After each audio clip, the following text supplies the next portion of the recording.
Harry Maguire kecewa gagal antarkan Inggris menang Piala Eropa 2020.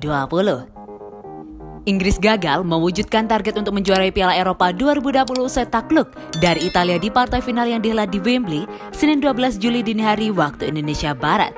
Tuan rumah membuka keunggulan lebih dahulu melalui gol cepat Luke Shaw di menit kedua. Namun Italia sukses membalas lewat gol Leonardo Bonucci pada menit ke-67. Skor imbang di waktu normal dan babak perpanjangan waktu membuat pemenang ditentukan lewat babak adu penalti. Sayang, walau Jordan Pickford bisa menggagalkan penalti Jorginho dan Andrea Belotti, tiga penendang terakhir Inggris yakni Marcus Rashford, Jadon Sancho, dan Bukayo Saka gagal membobol gawang Gianluigi Donnarumma. Skor akhir Italia 3-2 Inggris. Selesai pertandingan, Harry Maguire pun tak bisa menutupi kesedihannya.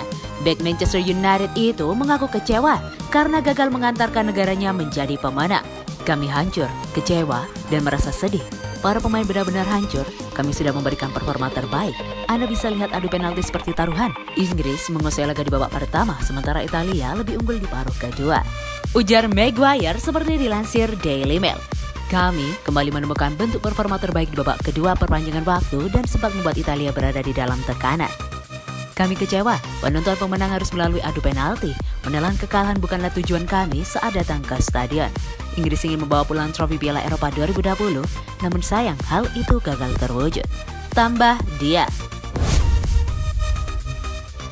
Rashford, Sancho, dan Saka jadi bulan-bulanan pasca final Euro 2020. Rio Ferdinand pasang badan. Legenda timnas Inggris Rio Ferdinand memberikan pembelaan terhadap Marcus Rashford, Jadon Sancho, dan Bukayo Saka. Usai final Euro 2020, ia menilai ketiganya tidak layak disalahkan atas kegagalan Inggris menjadi juara Euro 2020. Dini hari tadi, Inggris berhadapan dengan Italia di final Euro 2020. Karena kedua tim sama kuat di waktu normal dan babak tambahan waktu, maka pertandingan dilanjutkan ke babak adu penalti. Di babak adu penalti ini, Rashford, Sancho, dan Saka yang ditunjuk jadi eksekutor ketiga, keempat, dan kelima gagal melaksanakan tugas mereka. Alhasil Italia berhasil memastikan diri jadi juara Euro 2020 di Wembley. Akibat kegagalan mereka itu, ketiga pemain ini mendapatkan banyak kecaman di media sosial. Bahkan kecaman-kecaman yang ada sudah bernada ke arah ejekan, bernada rasis. Bagaimana tanggapan Ferdinand atas kegagalan tiga pemain muda ini? Menurut Ferdinand, kegagalan ketiga pemain Inggris dalam mengeksekusi penalti itu bukan karena faktor umur mereka yang masih muda. Ferdinand menilai banyak pemain berpengalaman dengan jam terbang yang tinggi juga gagal dalam babak adu penalti. Saya sudah banyak melihat pemain berpengalaman yang sudah ratusan kali bermain di laga-laga penting gagal dalam mengeksekusi penalti. Ujar Ferdinand yang dikutip Sportsmode. Ferdinand juga berharap ketiga pemain muda Inggris itu tidak perlu terlalu bersedih atas kegagalan mereka. Ia menilai kadang Dave Fortuna tidak tersenyum kepada mereka. Situasi seperti ini sering terjadi. Marcus Rashford adalah eksekutor penalti yang handal, namun hari ini ia gagal. Jika kita melihat ke belakang, banyak pemain-pemain hebat gagal mengeksekusi penalti.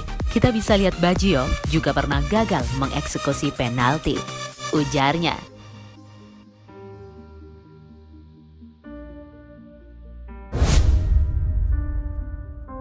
Manchester United ternyata tak tertarik beli Harry Kane. Kenapa ya? Raksasa Premier League Manchester United dikabarkan ternyata tak memiliki ketertarikan untuk merekrut striker house goal milik Tottenham Harry Kane pada musim panas ini. Ujung tombak memang menjadi salah satu target utama Manchester United pada musim panas ini. Harry Kane pun sempat disebut sebagai striker incaran utama Setan Merah. Bahkan baru-baru ini ada rumor yang menyebut bahwa Manchester United berada di posisi terdepan dalam perburuan Harry Kane menyalip sang tetangga Manchester City. Rumor tersebut sepertinya bualan belaka. Pasalnya Express kini mengklaim bahwa Manchester United rupanya tak tertarik untuk memboyong Kane ke Old Trafford. Alasannya adalah karena Manchester United lebih memprioritaskan untuk memperkuat sektor lain pada jendela transfer musim panas ini, yakni posisi bek tengah dan gelandang tengah. Selain itu, Express juga menyebut bahwa kabar Manchester United siap melakukan pertukaran pemain demi mendapatkan Kane pada musim panas ini adalah kabar bohong belaka. Dari dua pos yang menjadi fokus utama pembenahan Manchester United musim panas ini, satu nama bek tengah sepertinya akan segera merapat. Nama yang dimaksud adalah bek Real Madrid, Rafael Varane. Kabar terbaru menyebut bahwa United sudah berhasil menjalin kesepakatan pribadi dengan bek asal Prancis tersebut. Tak hanya itu, Varane kabarnya juga meminta urusan kepindahannya dari Madrid ke Manchester United segera dibereskan. Tenggat waktu yang diberikan adalah 2 pekan ke depan.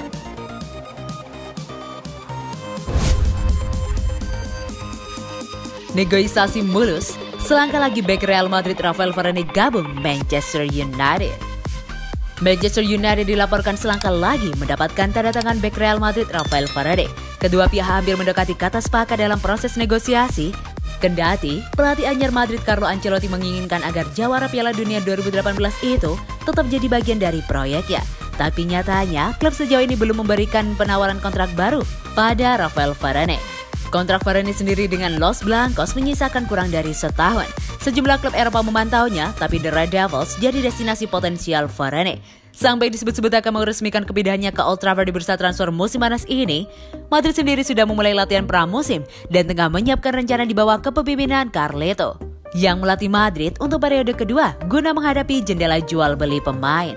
Diario AS mengklaim kesepakatan antara United dan Madrid perihal transfer Varane nyaris mendekati garis finish dan akan dirampungkan sebelum musim 2021-2022 bergulir. Varane menyebut baik opsi bergabung ke Manchester United. Klaim jurnalis Diario AS Edu Carnago.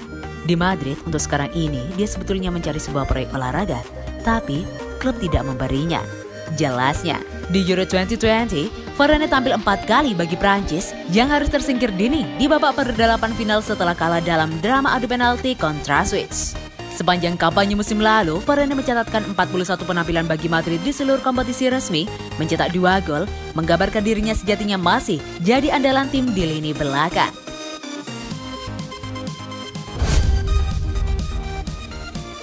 Minggu ini, Paul Pogba putuskan bertahan atau pergi dari Manchester United.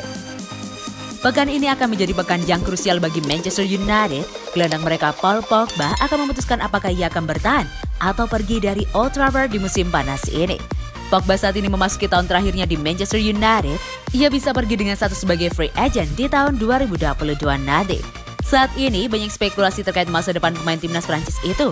Banyak yang percaya bahwa Pogba akan cabut dari MU, di mana ada klub seperti PSG yang tengah memepet jasanya. Dilansir Telefoot, Pogba akan segera memberikan keputusannya. Pekan ini, ia akan memutuskan apakah bertahan atau pergi dari MU. Menurut laporan tersebut, agen Pogba Mino Raiola saat ini sedang berbicara dengan PSG dan MU. MU sudah mengajukan tawaran perpanjangan kontrak untuk Pogba. Mereka sudah menyediakan draft kontrak baru Pogba kepada Raiola. Di sisi lain, PSG juga intens berkomunikasi dengan Raiola. Mereka juga sudah mengajukan tawaran untuk sang gelandang. Menurut laporan itu, Pogba dan Raiola akan duduk bersama pada pekan ini. Mereka akan mengevaluasi tawaran dari MU dan PSG. Mereka akan mencoba mencari opsi terbaik untuk masa depan sang gelandang. Jika tidak ada halangan, Pogba dan sang agen akan mengumumkan masa depan sang pemain di akhir pekan ini. Pogba sendiri saat ini tengah berlibur di Amerika Serikat. Ia baru kembali berlatih bersama tim utama MU di akhir bulan nanti.